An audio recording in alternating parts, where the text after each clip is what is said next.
Hello बच्चों, नमस्ते। आज के इस वीडियो में हम आपके लिए लेके आए हैं एड गेट अभ्यास पुस्तिका कक्षा 8वीं की विज्ञान विषय की अभ्यास पुस्तिका, जिसमें हम आपको पूरे क्वेश्चन आंसर बताने वाले हैं। जिसमें सबसे फर्स्ट में आपको इस प्रकार से पुस्तक देखने को मिल जाएगी। पुस्तक के बाद सबसे पहले यहाँ पे देखेंगे आप लोगों को ये जो है, ये आप लोगों का सबसे पहले फर्स्ट नंबर लेसन है, फिर सेकंड नंबर लेसन है, थर्ड नंबर लेसन है। तो आज हम बताने वाले हैं आप लोगों को फर्स्ट नंबर लेसन के कुछ क्वेश्चन आंसर, जिसमें हम पूरा सॉल्यूशन बताएंगे। तो चलिए शुरू करते हैं। सबसे पहले हम आगे बढ़ते हैं। यहाँ पे देखेंगे सबसे पहले है अध्याय 1 फसल उत्पादन एवं प्रबंधन। तो आप इसको पूरा पढ़ेंगे, इसके बाद फिर हम आपको इसका उत्तर बताते हैं। देखेंगे यहाँ पे लिखा हुआ है कृषि में उपयोग आने वाले उपकरणों को छांटकर लिखिए। तो कृषि ये वाला जो पोर्शन है, यहाँ पे जो लिखा हुआ है हल, ट्रैक्टर, कुदाली, साइलो, सीड ड्रिल, बस और तालाब। तो यहाँ से कृषि में उपयोग आने वाले उपकरणों के नाम छांटकर इस बॉक्स के अंदर लिखना है। तो जैसा कि हमने लिखा है, सबसे पहले क्या है, हल है, हल है। फिर दूसरा कुदाली है, फिर ट्रैक्टर है और फिर सीड ड्रिल है। ये पोर्शन सीड ड्रिल भी है। तो इस प्रकार से हम इसे लिख लेंगे। उसके बाद फिर अगला क्वेश्चन आता है हमारा, यदि कोई और उपकरण आपने देखा हो तो यहाँ पर लिखें। तो जैसा कि हमने लिखा है, और दूसरा जो उपकरण है वह है फावड़ा, फिर थ्रेसर, फिर हार्वेस्टर और फिर कल्टीवेटर।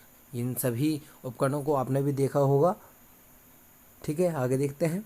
अगला क्वेश्चन आता है हम लोगों का इस प्रकार से, चलो फसल बोएं। जो खाली बॉक्स है उनमें निम्नलिखित शब्दों के चयन कर लिखिए। तो यहाँ पे देखेंगे सबसे पहले बुआई, खाद एवं उर्वरक देना, भंडारण और फिर खरपतवार से सुरक्षा। तो आगे देखेंगे यहाँ पे जो खाली स्थान था, यहाँ पे मिट्टी तैयार करना। उसके बाद फिर खेत जोतना लिख देंगे हम लोग यहाँ पे। खेत जोतने के बाद फिर हम बीज बोना लिख देंगे, जिसे बुआई बोलते हैं। फिर तीसरा नंबर यहाँ पे दिया गया सिंचाई। सिंचाई करने के बाद निंदाई करना है, जो भी उसमें खरपतवार होगी उसको निंदाई करना है। निंदाई करने के बाद जो फसल तैयार हो जाती है उसे काटना है, और फसल काटने के बाद फिर फसल की प्राप्ति करना है। तो इस प्रकार से हम लिख लेंगे। तो आप भी अपनी कॉपी पे लिख लीजिएगा, ठीक है। इसके बाद फिर सबसे पहले नंबर जो प्रश्न आता है उसमें दिया गया है, दिए गए शब्दों में से चुनकर रिक्त स्थानों की पूर्ति कीजिए। तो ये जो प्रश्न दिए गए हैं, ये पहला, दूसरा, तीसरा, चौथा, पाँचवा, इनमें से ऊपर जो दिए गए हैं गोबर एवं पौधों, खरीफ, छिड़काव तंत्र, खरपतवार नाशी, सीड ड्रिल, इनमें से छांट कर लिखना है। तो जिसमें फर्स्ट नंबर आ जाएगा खरीफ, फिर दूसरा नंबर आ जाएगा सीड ड्रिल, फिर तीसरा नंबर आ जाएगा गोबर एवं पौधे। गोबर एवं पौधे, तो आप लोग यहाँ पे लिख लेंगे गोबर एवं पौधे। फिर चौथा नंबर है, इसका उत्तर हो जाएगा छिड़काव तंत्र। फिर पाँचवा नंबर है 2,4-D, एक खरपतवार नाशी है। अर्थात जो भी खेत में जो खरपतवार उग जाते हैं उसको ख़त्म करने के लिए एक कीटनाशक है खरपतवार नाशी 2,4-D। ठीक, आगे देख रहे हैं प्रश्न क्रमांक दूसरा। प्रश्न क्रमांक दूसरा में देखेंगे ऑब्जेक्टिव कुछ क्वेश्चन दिए गए हैं, तो इन्हें मैं जल्दी जल्दी बता देता हूँ। इसका पहले नंबर का जाएगा सी नंबर, फिर दूसरे नंबर का जाएगा बी नंबर, फिर तीसरे का जाएगा सी नंबर। आप इन प्रश्नों को पढ़ लेंगे।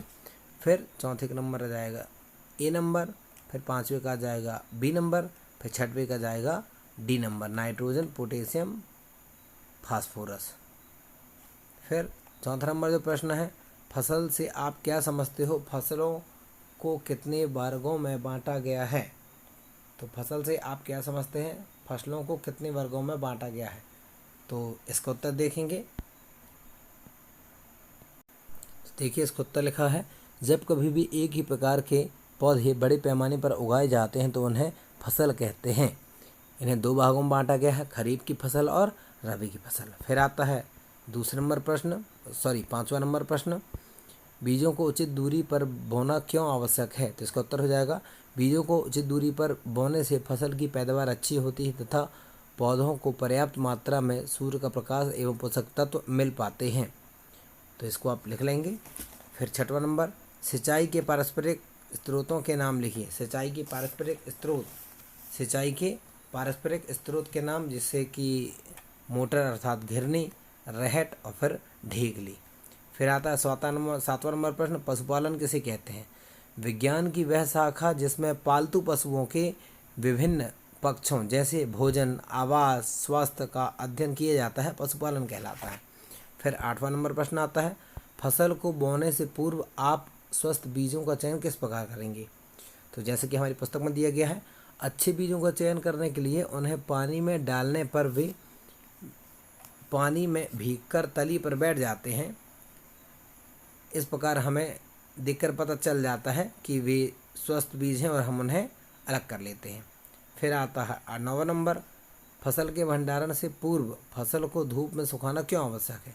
तो जैसे कि हमने पैराग्राफ नंबर पहले में पढ़ा है, प्रश्न क्रमांक 11 में, कि फसल या अनाज के भंडारण के लिए नमी की मात्रा 14% से कम होना चाहिए, इसलिए फसल को सुखाना आवश्यक होता है ताकि उसकी नमी कम हो जाए।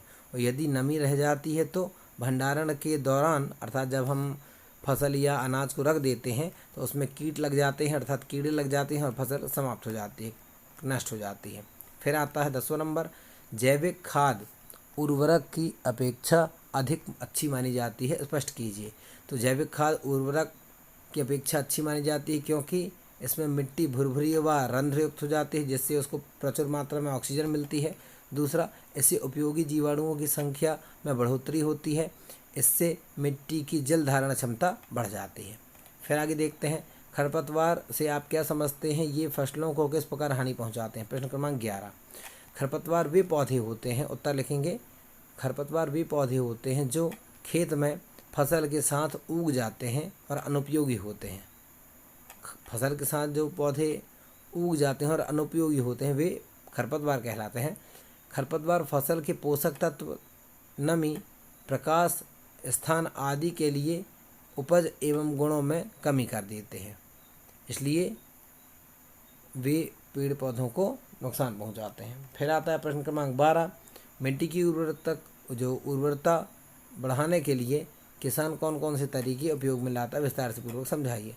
कि मिट्टी की उर्वरता बढ़ाने के लिए जैविक एवं हरित खाद, गोबर की खाद, ढैंचा व सनई की बुवाई व मुर्गियों के मल की खाद इत्यादि का प्रयोग किया जाता है। फिर आता है प्रश्न क्रमांक 13, निम्नलिखित पर टिप्पणी लिखिए, जिसमें फर्स्ट नंबर दिया गया है हल। हल एक कृषि यंत्र है जो जमीन की जुताई के काम आता है और हल से भूमि को उलट पुलट कर दिया जाता है। आप अभी यहाँ पे चित्र में देख पा रहे हैं, ये हल का चित्र है। फिर आता है दूसरा नंबर कुदाली, तो कुदाली के बारे में भी आप लोग लिख लेंगे देख के। फिर आता है कल्टीवेटर, कल्टीवेटर के बारे में भी लिख लेंगे देखकर, वीडियो को आप पॉज करके लिख सकते हैं, फिर वीडियो को रोक कर आप लिख सकते हैं। फिर चौथा नंबर, सीड ड्रिल भी एक कृषि यंत्र है जो फसलों के लिए बीज की बुवाई करता है और यह बीज को मिट्टी में एक निश्चित गहराई में दबा देता है, जिससे उसमें मिट्टी अच्छे से मिल जाती है और बीज अच्छे से तैयार हो पाता है। फिर यहाँ पे देखेंगे प्रोजेक्ट में बताया गया है, प्रोजेक्ट में देखेंगे क्या बताया गया है, मूंग अथवा चने के बीज लेकर उन्हें गीली रुई अथवा कपड़े में लपेट कर रखिए एवं होने वाले परिवर्तनों को नोट कीजिए।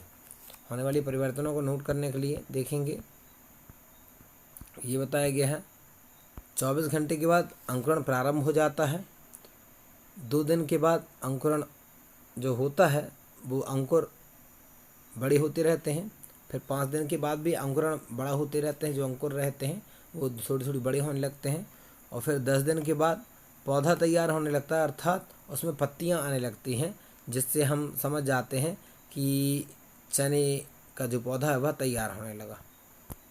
इस प्रकार से यहाँ पर देखेंगे दूसरे नंबर बताया गया है, बीजों के अंकुरण की विभिन्न अवस्थाओं का आपने जो अवलोकन किया उन्हें चित्र द्वारा समझाइए। तो इस प्रकार से आप चित्र देख लेंगे, पहले चित्र में अंकुरण हो रहा है, दूसरे चित्र में भी अंकुरण हो रहा है, फिर तीसरे चित्र में भी अंकुरण हो रहा है और फिर चौथे चित्र में जो पौधा है वह तैयार होते हुए दिखाई दे रहा है। फिर आता प्रोजेक्ट क्रमांक दूसरा, किसी खेत, नर्सरी अथवा बगीचे का भ्रमण कीजिए, निम्नलिखित जानकारी प्राप्त कीजिए। बीज का चयन का महत्व, सिंचाई की विधियाँ, अधिक शीत, अधिक गर्मी व अधिक वर्षा पर पौधों का क्या प्रभाव पड़ता है, उपयोग में आने वाले उर्वरक एवं खाद और व्यावसायिक उपयोग किस प्रकार से उपयोग किया जाता है। फिर इसमें जो उत्तर है आप वो उत्तर लिख लीजिए।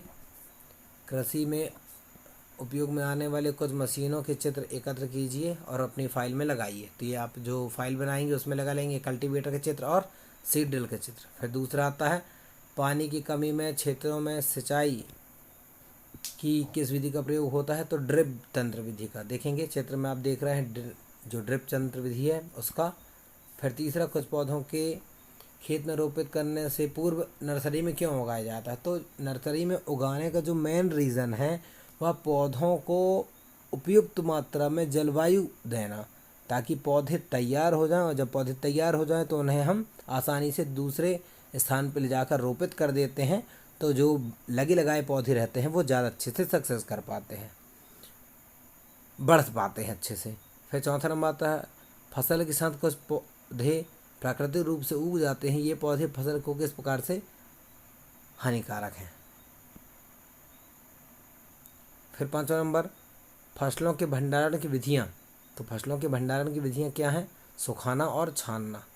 तो दोस्तों इस प्रकार से हमारा यह लेसन कंप्लीट होता है। दोस्तों आप अभी देख रहे थे टीचर्स स्टूडेंट हेल्पर। तो बच्चों यदि आपको वीडियो पसंद आया तो वीडियो को लाइक करेंगे, चैनल को सब्सक्राइब करेंगे। आज के लिए इतना ही। जय हिंद, जय भारत, भारत माता की जय। Thank you.